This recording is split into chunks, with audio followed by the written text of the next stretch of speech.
Hi friends, आज हम discuss करेंगे वन नेशन वन इलेक्शन के बारे में।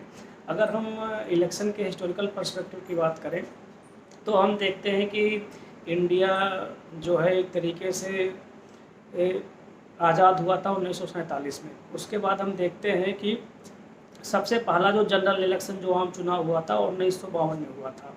अब हम वन नेशन वन इलेक्शन के अगर पर्सपेक्टिव की बात करें तो उसमें हम देखते हैं कि इंडिया में अभी तक केवल 4 बार ही असेंबली इलेक्शन और पार्लियामेंट के इलेक्शन एक साथ हुए हैं।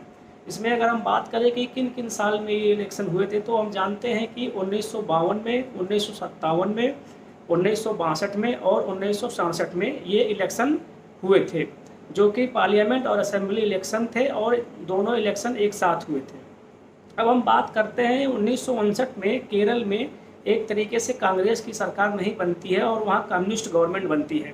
कम्युनिस्ट गवर्नमेंट बनने की वजह से उस समय केंद्र में कांग्रेस की सरकार थी और उस समय जवाहरलाल नेहरू प्रधानमंत्री थे।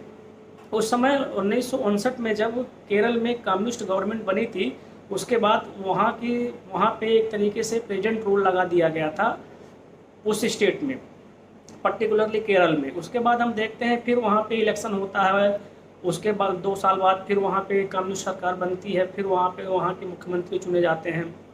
फिर उस पर्सपेक्टिव में अगर हम देखें तो उसमें हम देखते हैं कि उसके बाद 1967 तक जो था उस समय पूरे, अगर इंडिया की मैं बात करूँ तो पूरे इंडिया में उस समय केरल में को छोड़ के पूरे इंडिया में उस समय कांग्रेस का शासन था।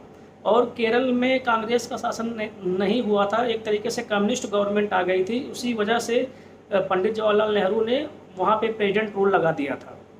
उसके बाद हम देखते हैं कि आगे चल के जो है कोई भी इलेक्शन, चाहे वो असेंबली इलेक्शन हो या पार्लियामेंट का इलेक्शन हो, कोई भी इलेक्शन एक साथ नहीं हो पाता है। अब इस पर्सपेक्टिव में हम देखते हैं कि 1967 के बाद से जब सारा कुछ चेंज हो जाता है तो उसमें क्या चेंज करना पड़ेगा।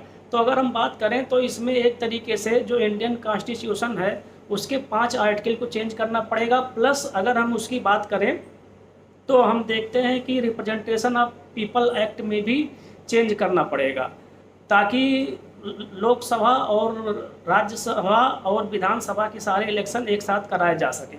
उसी कड़ी में हम देखते हैं कि मेजर प्रॉब्लम्स कहाँ पे आ रही हैं, उसके एडवांटेज क्या है, डिसएडवांटेज क्या है। अगर हम एडवांटेज की बात करें तो इसमें हम जानते हैं कि अगर एक साथ लोकसभा और विधानसभा का चुनाव होगा तो उसमें एक तरीके से रिसोर्सेस की बर्बादी नहीं होगी, एक तरीके से पैसे कम लगेंगे, एक तरीके से टाइम की बचत होगी और एक तरीके से हम देखते हैं कि सबसे बड़ी बात जो है फाइनेंशियल बर्डन की, वो सब कम हो जाएगा। और उसमें हम देखते हैं कि एक नेशनल गवर्नमेंट चुनी जाएगी, जो कि हर समय जो एक तरीके से इलेक्शन होता रहता है इंडिया में कहीं ना कहीं पे, उससे छुटकारा मिल जाएगा। तो ये सब इसके एडवांटेज हैं।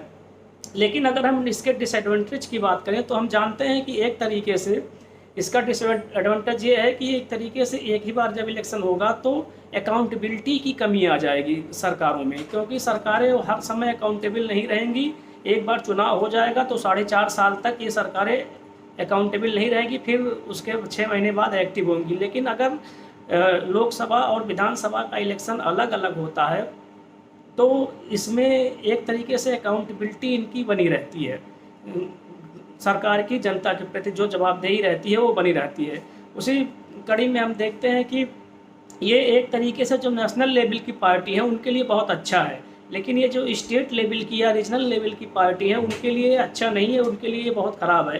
क्योंकि एक साथ जब चुनाव होगा तो नेशनल मैंडेट में स्टेट इलेक्शन जो होगा वो भी एक तरीके से प्रभावित होगा, और स्टेट इलेक्शन जब प्रभावित होगा तो उसमें जो रीजनल पार्टी होंगे उनका एक तरीके से जो रहेगा, उनका जो एक तरीके से प्रॉफिट रहेगा वो ज़्यादा नहीं हो पाएगा इलेक्टोरल फ्रेंचाइजी में, और इसीलिए रीजनल पार्टी भी इसका विरोध करेंगे। दूसरी बात हम देखें तो इसमें एक तरीके से कॉन्स्टिट्यूशनल में बहुत सारे बदलाव करने पड़ेंगे, और उसमें हम देखते हैं कि पार्लियामेंट से स्पेशल मेजॉरिटी से पास कराना पड़ेगा इससे, और इस स्टेट इसके लिए तैयार होते हैं कि नहीं होते हैं।